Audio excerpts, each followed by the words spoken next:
The following content has been rated for mature audiences only. Viewer discretion is advised. Well, I'm not an expert. I'm not an authority. I'm someone who has been a murderer for almost 20 years. Maybe I should have killed 400 or 500 people, then I would have felt better.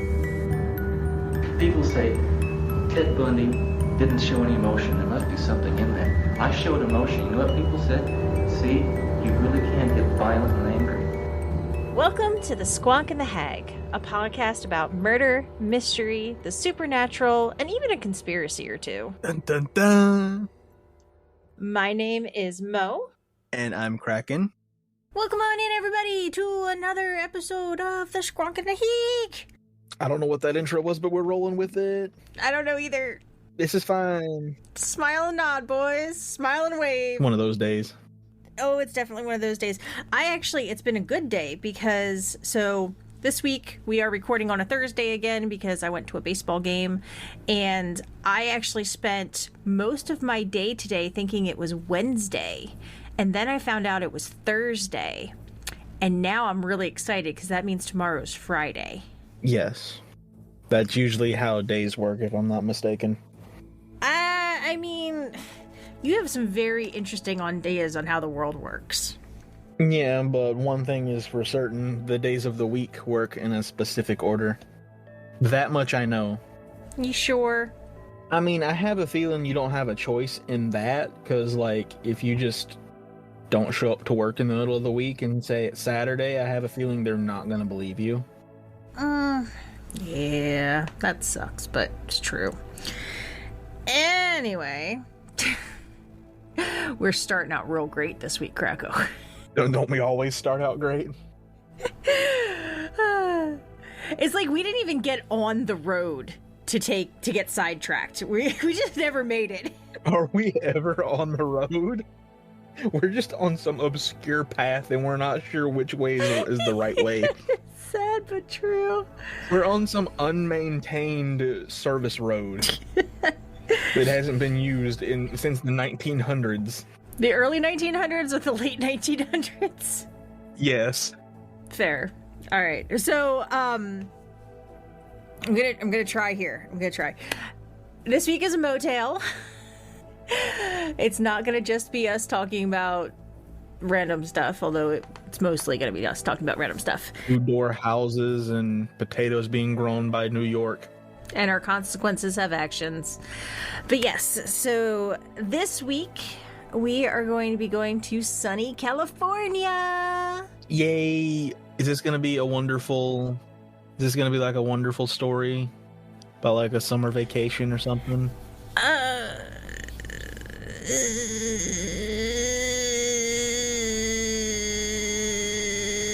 I'll take that as a yes. I'll tell you, you got one part right. This is a story. Good to know I got the important details right. Well, actually, the reason I wanted to do this case is that it has recently got stirred up in the media again for two reasons. Not just one, but two. Not quite four, so you can still count along, Krakow. Okay, I'm following for now. So, the first thing is that legally, some new information has come to light recently. So we'll talk a little bit more in depth about it later, but they are requesting a new hearing. Not a new trial, but a new hearing to, I guess, talk about sentencing and stuff like that. Like I said, we'll talk about it at the end. And then the second part, you remember the Netflix series Monster by Ryan Murphy that focused on Jeffrey Dahmer? Yes. Well, the second part of the anthology is going to focus on today's story. Ooh. So if you haven't guessed it yet, we're going to be talking about Lyle and Eric Menendez, often just called the Menendez Brothers. I don't know if this story might be... I don't know if you would have heard much about this. I was a kid when this happened. I already don't recognize... I don't remember those two names, or I don't recognize those two names. All right, well... The Menendez brothers committed parricide in 1989, and this term is actually when kids, it has a loose meaning of killing a close family member, but most often it refers to a child or children murdering both of their parents. And that is actually what happened in this case. It was a very famous case because it happened in the late 80s, which is when media started grabbing on to crime. So court TV and all those types of things, they started having cameras in the courtroom. They started airing actual full trials. So it had a lot of coverage. And because of the story itself. So the case really took the media by storm because these were two wealthy young men from a prominent family and a supposedly picture-perfect life, but they brutally murdered both of their parents inside the family's Beverly Hills mansion. Yeah, this isn't a fun summer vacation story. You didn't actually think we would have one. I mean, one could hope, but, you know. So, let's talk about how did we get here? How did this horrible event come to be? So, it starts with Jose Menendez, who was born in Havana, Cuba in 1944, and then moved to the U.S. when he was 16. In college, he met Mary Louise, who went by the nickname Kitty, and all the way to her death was referred to as Kitty, so that's what we will refer to her as. And after meeting in college, they got married. Jose was apparently a ruthless businessman. He went up the corporate ladder. He was very, very good at making money, and he was in the music industry, working for RCA as a top executive, and then eventually transitioned into the movie scene and Hollywood, and he became a film executive. Did he make films like the ones in the woods that we talked about on the trail that I've yet to see? No, he made actual movies that made millions of dollars. So there's a chance we've seen some movies that this person has worked on. Correct. Yay! Yeah. So Kitty was a teacher and a former beauty queen, but she later transitioned her focus to being a mom. Joseph Lyle Menendez was born in 1968, but for some reason he always went by his middle name, and this is kind of a weird, and I always found it odd, and my dad, ever since the day he was born, they have called him by his middle name. Yeah, it's a thing.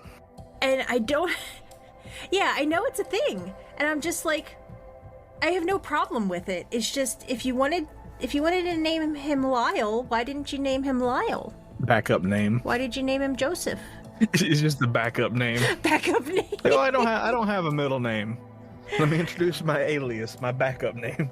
Well, I know my dad, he is a junior. So I think that's why he went by his dad went by their first name and he went by their middle name. So it wasn't two people with the exact same name being yelled at in the house. Yeah, it would be a little confusing probably. Yeah. So 2 years later, Eric was born. And at the time, the family was living in New Jersey. This is while the father still worked for RCA Records. The brothers even attended Princeton Day School, which is a prestigious private school. It is still around, and I looked up last year, tuition was listed at over $40,000 a year. Yeah, no. Yeah, I went to public school. But Fair. the school is known for its academic excellence, and it is naturally a feeder school to Princeton University, which is one of the top colleges in the country.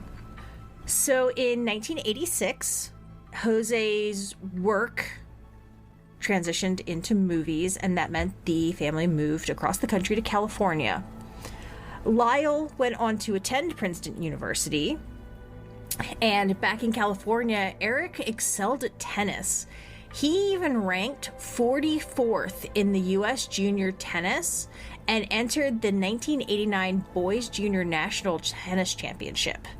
He apparently also had a little bit of a creative streak where he wrote a screenplay with a friend, but it never went farther than that. I have an idea for some bonus. Your ideas are either hilarious or horrendous, so this is going to be good. So for bonus clips for the podcast, we just send Krakow to Princeton University and just kind of like turn Krakow loose and just see what happens. Just film the reactions. Moving on. Yeah, okay, fair enough. Understandable. I mean, to be honest, you would probably have the same effect going to a kindergarten and being set loose, so... Well, not really, because I would fit in there. Okay, fair. Exactly. Juice boxes and coloring outside the lines. You think I wouldn't fit in? Fair. So, in the middle of August of 1989, I don't have an exact date, but Jose, the father, and Eric had a conversation about college. So this was right after Eric graduated from high school. He was going to go to college not far from where they lived in California. And Eric wanted to live in the dorm, taste a little bit of freedom, but Jose insisted that Eric needed to live at home, even though freshmen were supposed to live on campus. At this point, Eric was so distressed that he entered a deep depression and considered taking his own life. Oh no. Well, it may seem a little overdramatic. It may seem like a, sulky teenager pouting that he didn't get his own way. But the truth is actually a lot darker as to why he wanted to get out of that house. Throughout their entire childhood, both of the boys were physically and sexually abused by their father. One time in 1976, they confided in their cousin, Diane Vandermolen, who actually talked to their mother, Kitty, but it was just kind of swept under the rug and never talked about again. And I feel like this is the catalyst for this whole event. Oh, yeah. It's interesting how you can go through a story of something like this happening and you can pick out the moment, like, that's right there. That's what did it. That's what caused this. Most likely. That played a factor in this. Yeah. Well, and we're not talking about serial killers, so it's not like, we're always like, head injury or, this horrible childhood. Yeah. But this definitely was, I would say, one of the catalysts. This is the epicenter. There are a few things around it, but yes. So not long after Jose and Eric argued, Lyle and Kitty had a separate fight. I don't know what exactly it was about, but Eric walked in on this fight and watched their mother rip a hairpiece off of Lyle's head. Apparently, Lyle's hair loss was considered so embarrassing to the family that it was kept such a secret, his own brother didn't know that he wore a toupee. So it's not funny, but just when you think about it this way, it is a little bit. You hear your brother and your mom arguing in the other room, and you walk in and she has just snatched his hair off of his head. It's horrible, but you're right, it is a little... From an outside perspective, it's a little funny. Yeah. But, so that was apparently a very embarrassing moment. But afterwards, Eric and Lyle had some time together to just kind of talk. The brothers were very close through childhood, through, this period of time. And they kind of sat down to talk. And this is when Eric confided in Lyle that the abuse never stopped for him. So once Lyle grew up, went to college and everything, he got out. But Eric was still stuck there, and now he was told he was not allowed to leave the house, that he would have to live there and stay there and continually be abused. I'm sure that was just awful, hearing that you're going to be stuck here. Yeah. You got to stay here. So Lyle, being the big brother, being, I'm not an older sibling, but I have been exposed to the younger sibling protection because I have a big brother. So Lyle told him, don't worry, it'll never happen again. I had something sort of similar, never went to this extent, obviously, where I was picked on by a kid down the street to the point that I would come home crying from school. So my brother said, don't worry about it. And that kid never picked on me again. Here it turned out that my brother scared the ever-living poop out of the kid by threatening him, because my brother's 5 years older than me. So imagine you're like 9 or 10 and this teenager walks up to your house and threatens to beat you up if you don't leave his little sister alone. I mean, if your brother didn't, I know it's a little late for that now, but I would have. Well, I mean, we were little, we were kids, and, it was... Okay, now picture this, though. But what if now just some random person shows up at this person's door and being like, you were mean to Mo, now you must pay the consequences? Yeah, he's like grown up, married, kids, everything. And now Krakow shows up. I'm here for your kneecaps. What did I do? Well, back in 3rd grade... I haven't forgotten what you've done in 3rd grade. I know. But yeah, so, Lyle's a big brother. He's a typical big brother. So he went and confronted their father. And he said, you leave him alone, obviously. But instead of helping, this actually made Jose lash out at Eric, the younger brother. Jose tried to physically attack his son. Like, not abuse, just like full-blown assault. But luckily it was unsuccessful. Eric was able to, quick skirt away and like get to the other side of the room. But their mom was in the room.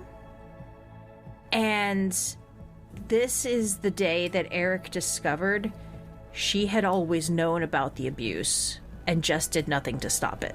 I don't know what's worse, the abuse or knowing someone knows and just isn't helping. Especially when the apparent reason nothing was done about it was because if it came to light, they would lose the lifestyle that they had. The riches, the luxury, the rubbing elbows with celebrities and all that stuff. Bruh. So after the string of confrontations, Lyle and Eric were convinced that their parents were going to kill them because now they might tell someone. And instead of having anyone find out, they could just kill the boys, continue living their lifestyle, be the poor parents who lost their children. So on August 18th of 1989, Eric and Lyle used a stolen ID, went a town or two over, and they purchased guns for, and I put this in quotes, protection. So they went into the store, they said, we're looking for a gun for self-defense, to protect the house, yada yada. And they originally picked out something smaller, just have a gun. But the store clerk recommended the best thing for self-defense would be a Mossberg 12-gauge shotgun. Okay, then. Yeah, I've seen pictures. It is not a little gun. Oh, no, It is it's a very not. big gun. Mm-hmm. Makes big boom. Yeah, they each got one. So they had 2 very big booms. The next day, the family had a fishing trip planned on their boat. and they have a boat, they have a crew, a captain, etc. The crew afterward was interviewed, and they mentioned that the entire day something was really off with the family. The two brothers during the trip kept to themselves above deck at one end of the boat, and the parents spent the most of the trip down below deck. And apparently, the only people who did any fishing were the crew. Yes, to be able to go on a fishing trip and watch the servants fish. I watched an interview. Well, I didn't watch it was a phone interview, but it was in a show. So like there just had like pictures and stuff going. But in an interview, Eric said that when they returned home from this trip, he ran to his room and locked the door behind him because he was so scared for his life. He spent that evening sitting on his bed, absolutely terrified, clutching the gun, convinced that his father was going to break in and kill him. So the next day, they had some things that they already had planned to do. And then that evening, the brothers decided they were going to leave. And a huge argument broke out. Jose and Kitty told them they were not allowed to leave. They could not leave the house. They could not move out. They could not do anything. So Lyle ran upstairs and grabbed the guns. The argument apparently was incredibly bad, and this was just mounting for days. And at this point, the brothers walked into the den where their parents were watching a movie and just started firing.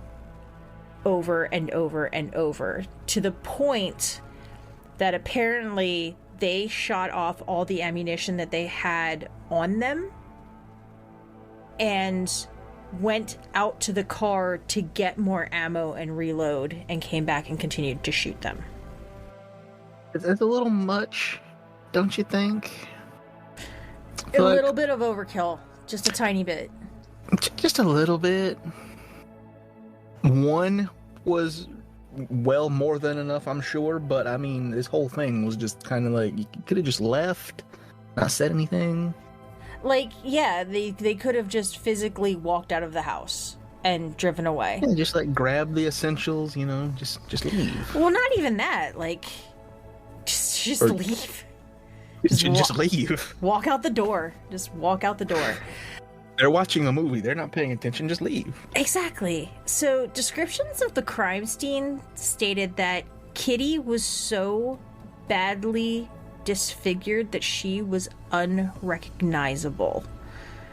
Apparently, the brothers, after the initial adrenaline rush, decided that they were going to make it look like a mob hit. So they shot out kneecaps and completely obliterated the bodies. That makes me question, were their family actually doing something a little shady? Because if you're trying to make it look like a mob hit and they investigate and find you weren't doing anything wrong, why is there a mob hit? Well, I will say their dad did have a reputation. Like I said, he was a ruthless businessman. He had many complaints from employees and things like that. So I guess it wouldn't have been that surprising. But still, yeah, it's weird. How is that where your brain goes? Oh, let's make it look like a mob hit, guys.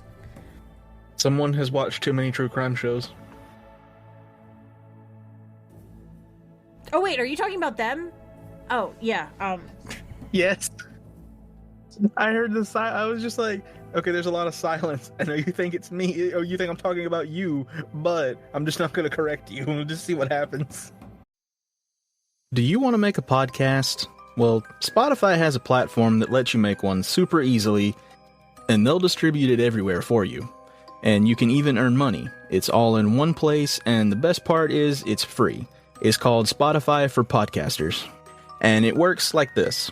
Spotify for Podcasters lets you record and edit podcasts right from your phone, your computer, or whatever you have. So whether your setup is the Hot Wheels PC or if you've got the SpaceX supercomputer, you can set up very easily and start creating today. Then you can distribute your podcast to Spotify and anywhere else people might listen to their podcasts. Video podcasts are also available on Spotify, and when you want to take your conversations with your fans to the next level, you can do Q&As, polls, anything to get them talking. Maybe tell them a creepy story, something to just disturb them and just get everyone typing at once. With Spotify for podcasters, you can earn money in several different ways, from ads all the way to podcast subscriptions. And the best part of this all is it's free and there's no catch. Without Spotify for podcasters, we would just be recording stuff and saving it to our computer, and that would be a little awkward since we have no idea how to distribute stuff. But thankfully, Spotify for podcasters does all the hard work for us. So anyway,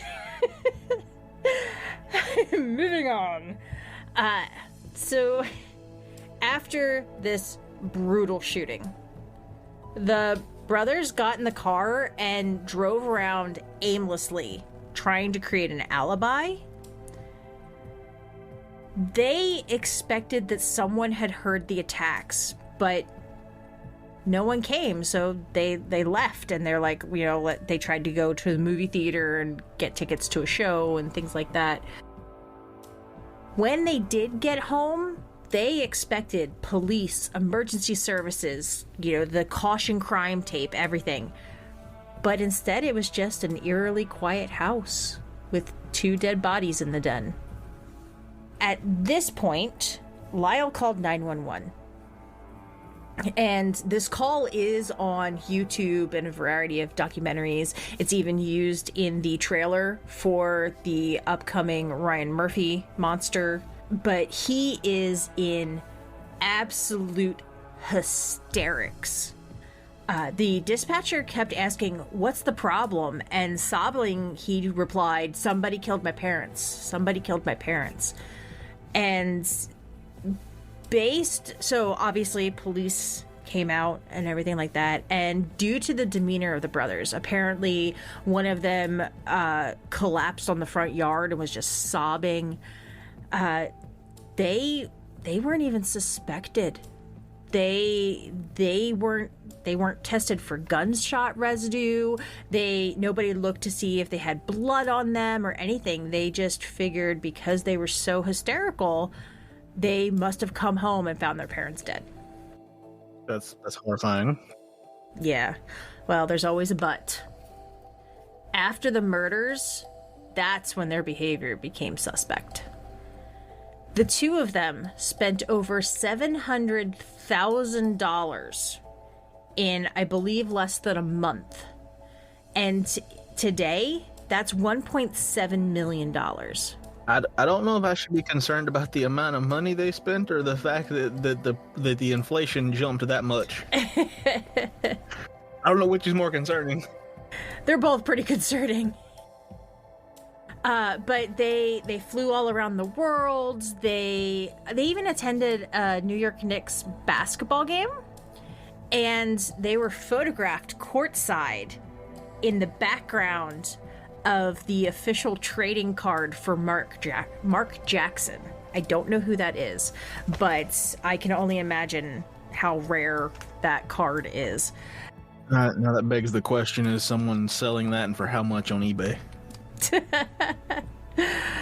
Well, you have fun Googling. Anyway, so this spending obviously raised red flags to the police. So obviously the family was very well to do already, but now it's like, did they kill the parents for the money? And some family members said that this actually wasn't suspicious behavior, like they were used to spending money like this, but police were like, This is a little more than you should be spending. Yeah, especially if you're grieving. Yeah, you're not just going on parties and stuff. Like, I don't think. Apparently, one of the brothers went and bought multiple brand new Rolexes like the next day. Oh, that's not suspicious at all. No. And then later, the other brother bought a Rolex because he wanted one. But it's like, why would one buy multiple and not give one to his brother? I mean, if you can drop money like that, it's like if I would buy an extra pack of gum for somebody. Exactly. I went to the dollar store and got you this. Rolexes are not cheap. No, they are not. Police now were just like, you're on our radar. So they contacted a friend of the brothers, Craig Signorelli, and he had a lunch scheduled with Eric. So they had him wear a wire. And obviously it was very casually brought up and things like that, but Eric denied being involved or knowing anything about his parents' murder. So even though police suspected it, they still had no evidence. Eric did tell somebody. His long-term therapist, Jerome Oziel. Apparently he started seeing Jerome once they moved to California. He was, just having trouble adjusting, and they were rich, so they could just pay a therapist and that would magically fix it, instead of acknowledging what might have been happening behind closed doors. So Eric told Jerome what had happened, and this is where things get crazy. I mean, I think they've already gotten a little crazy, but I mean, okay. He told his therapist, and his therapist broke patient-client confidentiality and told his mistress. So his mistress, Judalon Smythe, I think is how you say it. Maybe it's Judalon Smith. It's Smyth. So I would think that's Smythe, but I would think so, but it could just be odd spelling. I don't know. Yeah, I don't know.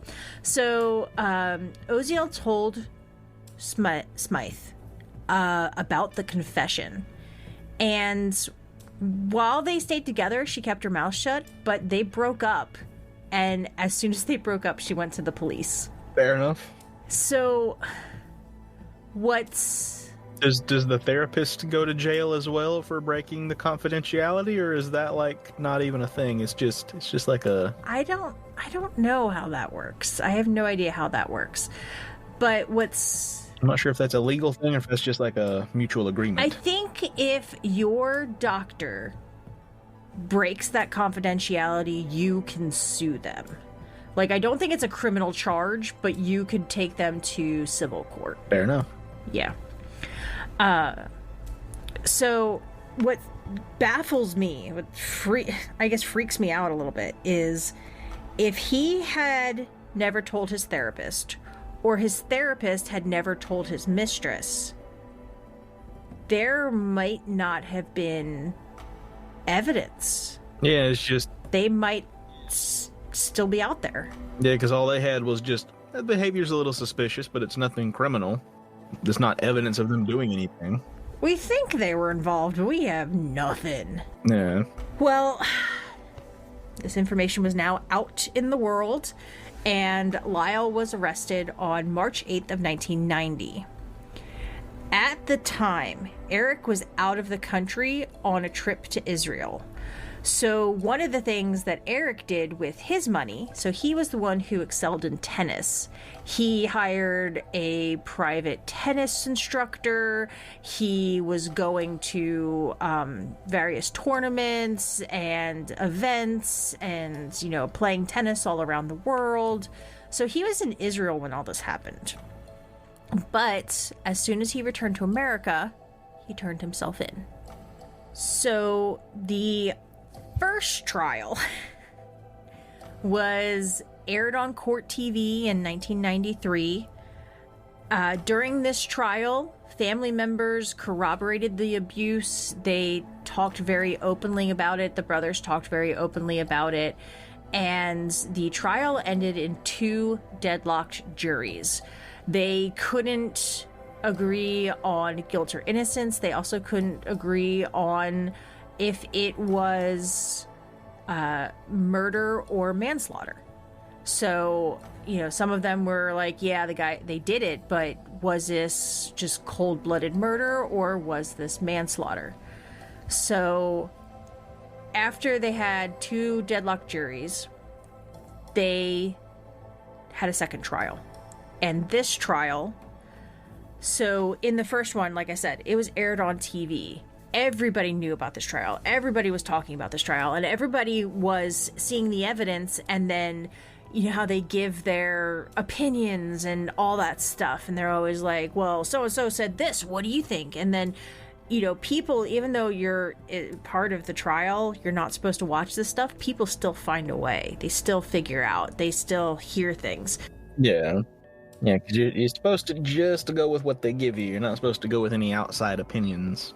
Yeah, but that's very hard when something is a media circus because, you know, even just walking into the trial, if you're mobbed by reporters, then they're like, what do you think about this thing? And now you've heard about something you shouldn't have heard about. I feel like in that case, like if you really need to do like the media blackout with that, like you can allow cameras in the courtroom to document the trial, but at that point, you just got to keep all the jury in like a hotel somewhere with no TVs and just like bring them in all blacked out SUVs into the parking garage. A hood over their head. Well, the second trial was a complete media blackout. They weren't even allowed to have photographic cameras in the courtroom. Oof. There were some like official ones. Because there are some photos of the trial where it does have the brothers, you know, in the jumpsuits or suits and things like that. But there was no media allowed, no cameras. And in this trial, things were done differently. All of the testimony and information about the sexual abuse was extraordinarily limited. It was just barely brought up. And then the jury was no longer allowed the choice of manslaughter versus murder. It was purely a murder trial. That's a little odd because, like, why? I feel like Yeah. that information that they limited and everything, I feel like that's key information. Yeah. And I feel like that feels like an overreach or an overstep by somebody to be like, okay, this was allowed in the first trial, it's not allowed in the second trial, even though it's the same information and it's the same witnesses. It just feels like we're gonna hold back evidence just a little bit so that way we can, because we kind of want a conviction here, so we want it to go this way, so I'm gonna hold back a little bit to make you lean more that way. Yeah, especially if you do listen to, now you never know who's telling the truth and who's not, but if you listen to the accounts of some of the stuff that happened, especially to Eric, like, it's horrifying. It's absolutely horrifying. Yeah. And it's like, I feel like if you're going to run a fair trial, if you're going to have a fair trial, you need to allow everything that is obviously allowable. Like, if it's been authenticated somehow. If it's related to the case. Yeah, and it's not fake, you know. Which I feel like this was, because of that, they felt that they were in danger, and then they felt they couldn't leave, and then that's kind of why they did it. Exactly. That kind of started it, so... Yeah, well, both of them were convicted of 2 counts of first-degree murder and conspiracy to commit murder. Their sentences are life in prison without the possibility of parole, and these sentences are still in place. At first, they were sent to different prisons, but later were transferred to the same prison and apparently had a very big reunion, and they were so happy to be back together. Again, like I said, they were incredibly close growing up. They were incredibly close for, all of their lives. But I do understand, you have 2 people that murdered together. Do you really want to have them somewhere together? But... yeah... So they appealed in 1998, and this was denied. And then they have filed petitions of habeas corpus in 2003 and 2005, both of which were denied. And I had to look this up because I have heard the term habeas corpus, but I had no idea what exactly that meant, especially when they were filing a petition to, their sentencing and all that stuff. And this... yeah, same. Yeah. It is a writ requiring a person under arrest be brought before a judge or into court, especially to secure the person's release unless lawful grounds are shown for their detention. So basically, it's kind of like an appeal. They're like, you should release us. Yeah. But both of these petitions have been denied. Additionally, both of the brothers have gotten married while in prison. So that's different.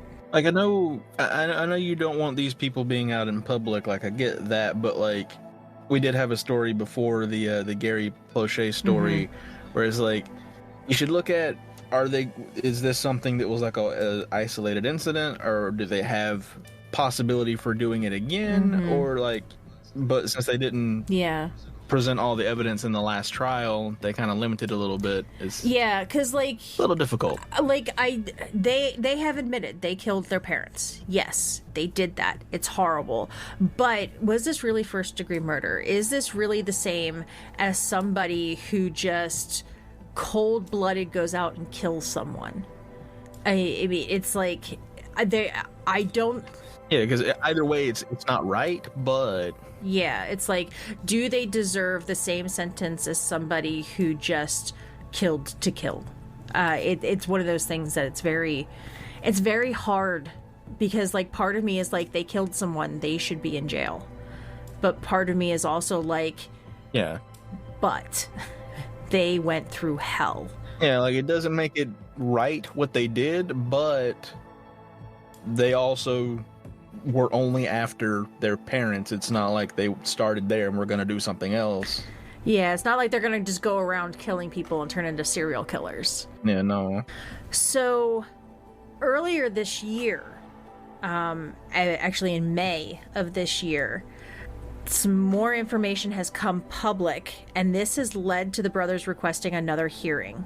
There is an NBC docuseries called Menendez plus Menudo. So I don't know if you're supposed to say it Menendez and Menudo or Menendez plus Menudo, but it's the plus sign. It's not an ampersand.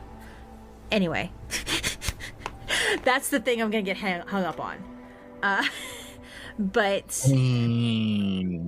let's just turn this whole discussion into this. Yes. We're a grammar podcast now, because that's what the two of us should be doing. Oh yeah. Oh yeah, grammar and spelling. Here, let's go. Maybe add in some math. Yeah, we're gonna teach English. Yeah. So, in this docuseries, do you know who Menudo is? No. To start. Okay, so back in the 80s, but before we move on to that, okay. Praco teaching English class just walks into the front of the class and just like, today we're going to be talking about grammar in recipe books. Today we're going to be making synonym rolls just like grammar used to make. Get out. Be gone. No. So back in the 80s, Menudo was this global sensation. It was a boy band from Puerto Rico. And they apparently had like a bunch of members and stuff like that. But in this new docuseries, there have been allegations revealed that Jose Menendez also sexually assaulted an underage member of Menudo, who was signed to RCA Records, where he was an executive. So now, with even more evidence of their father's violent, abusive, and sexually deviant nature, they're trying to get a new hearing. They want to either overturn or adjust their conviction. They're not denying the murder, they're not denying their involvement, but they're being like, look, there's proof. This is what he was, this is what he did. So they're trying to see. Like, I know that they're not serial killers, but like, I know people like that can be manipulative and very convincing. Mm-hmm. But that kind of seems to me a little bit more like, hey, it was just a one thing. Like, we know it was bad and all, but like, we're not going to do anything like that again. Yeah, that's what it kind of sounds like. But and from what I've heard, they are very well-behaved inmates. You know, they aren't causing trouble. They didn't shank anybody in prison. So I haven't seen details on what exactly they are trying to do. Are they just trying to get a lesser sentence? And you know what? Maybe they'll spend 30, 40 years in prison, but that's better than life without parole. So, so yeah, that has come to light. Obviously, it is something that is very fresh. So I believe I saw that the hearing is scheduled for early this fall, like September or October. That'll be interesting. I guess that's not early fall. That is fall. So it's something early fall, mid fall, late fall. I mean, it's just everyone's falling. It's fine. Pre-winter. But yes. But yeah, so that is the story. That's what I have. But it's one of those ones. That was interesting. I had not heard that one. Yeah, it's one of those ones. It's like Shrek. It's an onion. It has layers. Don't most of them have layers? True. Not onions or ogres, but stories like this. Yeah. I mean, all of them have layers, but... Yeah, but it's just, you know, it's one of those things that at first glance, it's like these two entitled rich kids killed their parents, but then you dig deeper, and you dig deeper, and you dig deeper, and you see... It's like, oh. Yeah, it makes you think. It does make you think. Yeah. And for a minute, I'm going to say I briefly forgot that you mentioned that the dad worked with a record label and was like, I don't know why for a second, like, I was just like, we're used to talking about serial killers who, you know, have a lower class upbringing, and I'm just forgetting that this is a rich guy who works with music labels and Hollywood movies and stuff. And I'm like, how did he come in contact with a Puerto Rican boy band? I was like, yes, wait, he works with a record label. That is probably how. So Jose worked for RCA Records, as I said, but his ethics were brought into question when he sent large amounts of records to stores to make it look like sales were higher than they actually were. And while at RCA, he signed bands like Menudo and the Eurythmics. I don't know if you know who they are, because you are a youngin'. Can't say that I do. Sweet dreams are made of these. Who am I to disagree? Now I know who you're talking about. And then he worked for a successful independent movie studio in Los Angeles called Carolco Pictures? Something like that.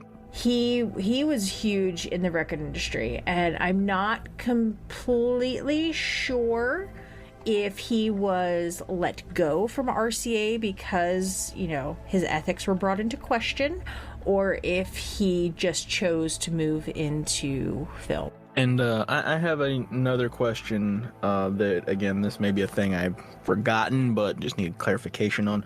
How old were they around the time of their trial? So they were arrested in 1990. So Lyle was born in 68, which means he was 22. And Eric was 20. Why do they look like middle-aged businessmen in their trial photos? Because it was the 80s. I was gonna say, I was just sitting here thinking, like, I'm just sitting here thinking, looking at the photos, I'm thinking, wait a minute, I thought they were, like, younger than that, but here they look like, they're like middle-aged businessmen who work on Wall Street. Yeah, their first trial was in 1993, so they were 23 and 25, but yes, they looked older than yeah. That's why it was even more confusing as to why they weren't allowed to move out. I was just like, wait a minute. 1989 is the year they killed their parents, and that is the same year that Eric competed in the Junior National Tennis Championship. It was actually just weeks after he competed in that championship. So he was still a junior. Fair enough. I don't know what that means, because he would have been 19. So I guess junior is teenager? I mean, at what point does it go from teenager to young adult? I mean, we're going to go down a rabbit hole here if I ask that question, but... I don't know. Anyway. I honestly don't know. That's fair. I do know that neither of them was young enough to be charged as a minor because they were over 18 when they did this. Fair enough. Like, I know the legal definition. You know, if you are over 18, you're no longer a minor and you're an adult. But I don't understand tennis. Go directly to jail, do not pass go. Yeah, I don't understand tennis championshipness. I mean, neither do I. Does anyone? Probably. There's probably someone who understands it. I feel like the people that play it professionally probably understand it. I would hope. At least I would hope. But, yeah. So anyway, this is a little bit shorter one for me. But like I said, it came up in the news recently, and I was still young when this happened, so obviously, you know, I wasn't watching true crime. I was like 8 or 9 when this happened. Kind of surprised. Yeah, I think I still wanted to be an astronaut ballerina at the time, so... Now you want to be an old-timey noir detective. Actually, no, I would probably be the old-timey journalist that is harassing the old-timey detective for the scoop. But instead of like a pipe while you're browsing news stories looking for clues on the story that you're writing, you got like a bubble pipe. Probably. Not gonna argue that. Alright, well, that is all. We'll catch you guys next week. Okay, bye. As always, make sure to check out our website for all of the show notes, sources, and more information at thesquonkandthehag.com. And we would also love and appreciate your support by either leaving a review on iTunes or through small monthly donations using the viewer support link in the description. And if you don't subscribe, make sure to follow us on your favorite podcast network to get notified of new episodes every Thursday. All right, Kracko, you ready? Okay, bye.